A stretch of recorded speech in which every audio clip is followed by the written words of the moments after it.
Maraming salamat po sa pagtangkilik ng ating video. Hinihikayat ko po kayong mag-like and subscribe para ma-update kayo sa susunod na nakabanata. Tara at umpisahan na natin. Mas lalo pang naging sikat si Lily, naging malaking live streamer na ito sa Longya live streaming platform. Noon ay si Hill lamang ang nagdo-donate sa kanya. Pero nagsimula nang mag-donate ang ibang tao para rito. Isa sa pinakamapagbigay na fan nito ay si Mr. D, kung saan lagi itong nagbibigay ng virtual gifts na libo-libo ang halaga. Siyempre, hindi nito nahigitan ang halaga na binibigay ni Hill. Pero nagdo-donate lamang ng pera si Hill at hindi nagtangkang kausapin siya. Sa kabilang banda, nagdo-donate at nakikipag-chat naman si Mr. D. Nagyayang makipagkita si Mr. D pagtapos ang live stream nito noong nakaraan. Nag-aalangan si Lily, pero nagpakita naman ng suporta si Samantha. Gusto nitong makihalubilo ang anak sa mayayaman para magkaroon ng magandang kinabukasan. Gusto nitong mag-tree si Lily ng mga damit ang magsuot ng maganda para sa date nito sa fan kinabukasan. The worship of crystal ipinaras sa jeans ay may hindi maipaliwanag na appeal. Mas charming pa si Lily kaysa sa mga celebrity na nagsuot nito. Nakangiting tumango si Samantha, "Dear, siguradong mamamangha si Mr. D sa outfit mo. Pwede kayong lumabas na magsakama kung guwapo siya." "Matama na ng biro," bulong ni Lily. "Hindi ako nagbibiro," nawala ang ngiti ni Samantha. "Makinig ka, kailangan mong makahanap ng mapapangasawa. Kahit sino ay mas mabuti kaysa kay Daryl. Pwede kang mamili sa mayayamang lalaki kagaya ng mga live streamer." Tumitig si Daryl sa hanay ng kababaihan.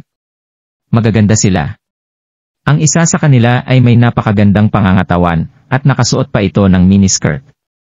Napabuntong hininga si Daryl at nagsimula ng tanggalin ang tali sa mga ito. "Bilis, umalis na kayo. Mag-iingat kayo sa susunod at huwag magpapahuli," bulong ni Daryl. Ang taong may karangalan ay hindi gagawa ng kamalian. Lahat ng mga babaeng iyon ay mula sa Grandmaster Heaven, at bilang hallmaster ng mga ito ay maaari silang gawan ng hindi maganda ni Daryl. Pero hindi nito nakikita ang sarili bilang mabait na tao. Pagiging matapang kung madudungisan niya ang mga ito, pero hindi niya ito magagawa. "Ikaw, pinapakawalan mo kami?" Lahat sila ay nagulat. Hingit silang nawasak ng mahuli. Alam ng mga ito na hindi magkasundo ang dalawang kulto. Bakit sila pinapakawalan nito? "Bilis, ano pang hinihintay nyo?" Bulong ni Daryl at agad nang lumisan ng KTV bago ang mga babae. Nagmamadaling tumayo ang mga babae at sinundan si Daryl ng may pasasalamat. Oriental Pearl. Pinakawalan ni Daryl ang mga babae at nagabot din ito ng cash. Nagtaksi na ito papunta sa hotel kung saan nag-inuman si Chester at ang iba pa. Napag-isip nito na gamitin si Wayne Woodall. Lagi itong nagpro-provide ng mga libreng service sa tuwing pumupunta sa hotel si Daryl.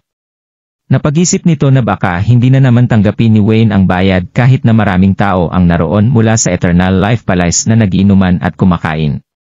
Isang sigaw ng babae mula sa kalsada ang narinig nila bago pa man makaapak si Daryl sa lobby. "Anong ginagawa mo?" Napatigil si Daryl sa nangyaring kaguluhan. Higit sa maong kalalakihan ang nakapalibot sa isang babae, tinatali nila ito gamit ang lubid. Napailing sa dismaya si Daryl. Nangingidnap ng umaga. Nag-exist pa ba ang batas?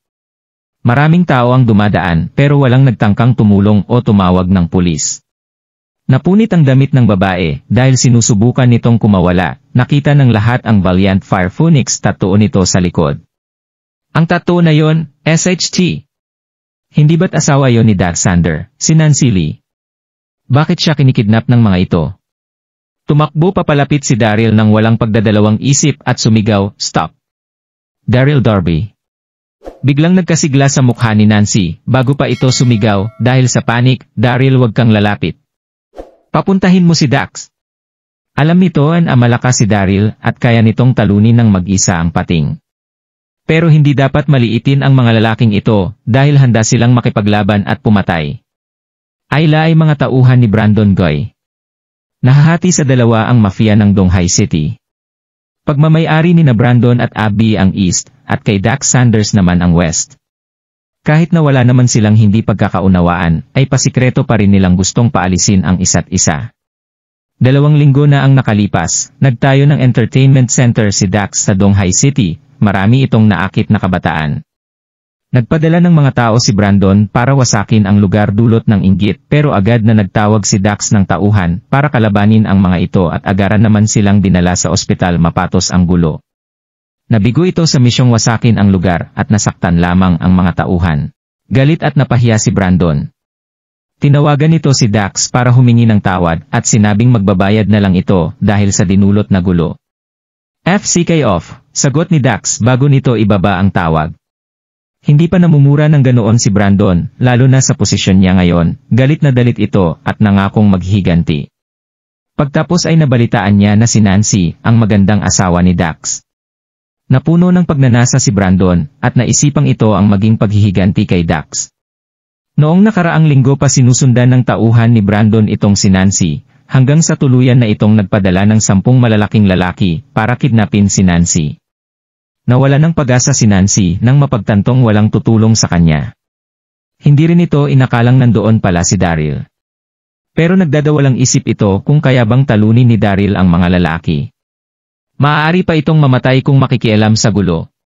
Daryl, hanapin mo na si Dax. Natatakot na sumigaw si Nancy habang pumapadyak sa kaba. Nilapitan ni Daryl ang mga ito nang walang intensyong umatras. Nasa peligro ang asawa ng kapatid nito at hindi niya matatawag na lalaki ang sarili kung hindi niya maliligtas ito. Hoy, gusto mo bang mamatay? Dinuro ng leader na kalbo si Daryl at tinitigan ito para matakot. Daang-daang tao ang pumalibot para manood pero walang nagtangkang tumulong. Wala akong pake kung sino ka, bibigyan kita ng 2 minit para umalis sa paningin ko, sabi ni Daryl. Hindi nito hahayaang makuha nila si Nancy kahit ano pa ang mangyari. Masasamang tao ang mga ito at paniguradong dudumihan nila ang pagkatao ni Nancy pag nakuha nila ito. Nahihibang ka na ba? Bakit nangingialam ka dito? Boys, tapusin niyo siya! May pagbabantang tinaasan nito ng kilay si Daryl. Pinakawalan ng mga lalaki si Nancy mula sa pagkakahawak at pinalibutan ng mga ito si Daryl, may mga nakatago palang bakal na tubo ang mga ito. Daryl, huwag kang magpabasta-basta. Making ka sa akin at tawagin mo na si Dax. Sobra ang kinakabahan si Nancy, pinagpapawisan ito. Tinulak nito palayo si Daryl, puno ng pag-aalala ang maganda nitong mukha. Umalis ka na. Marami sila masyado, hindi ka mananalo. Umalis ka na.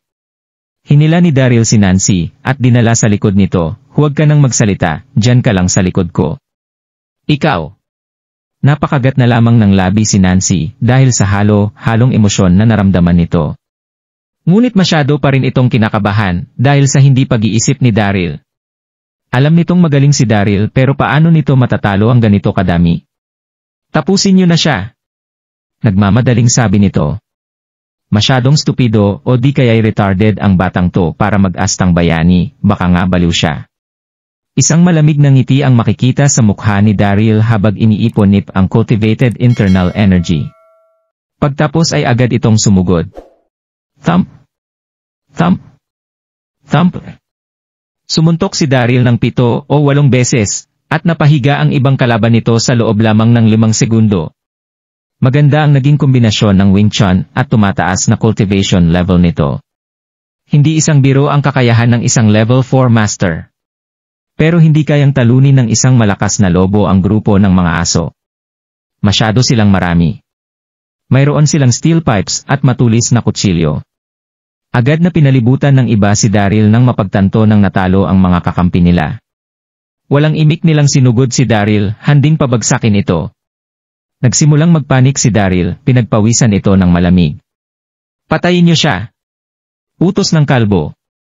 Paniguradong mapaparusahan siya kapag hindi niya nagawang kidnapin si Nancy, lalo't may dala siyang 20 na tauhan. Thumo. Thump. Thump. Ilang hataw ng steel pipe ang naglanding sa ulo ni Daryl. Nagsimula nang umagos ang dugo sa mukha nito. Hindi dapat siya masusugatan ng ganito kahit na mag-isa lamang siya.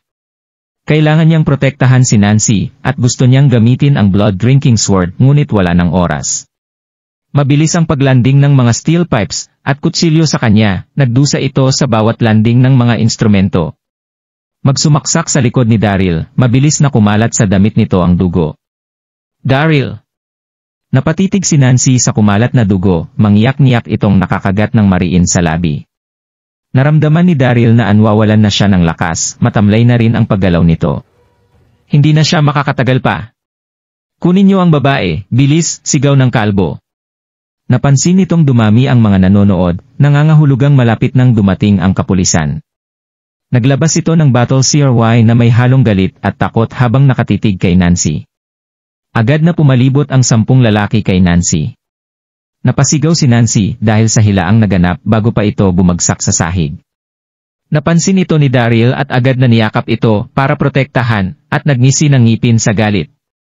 Sobrang na-touch si Nancy dahil dito. Kung nagustuhan mo ang mga ganitong video, huwag mong kalimutan mag-like and subscribe. Panoorin mo na rin ang mga naunang kabanata para lalong maubos ang oras mo.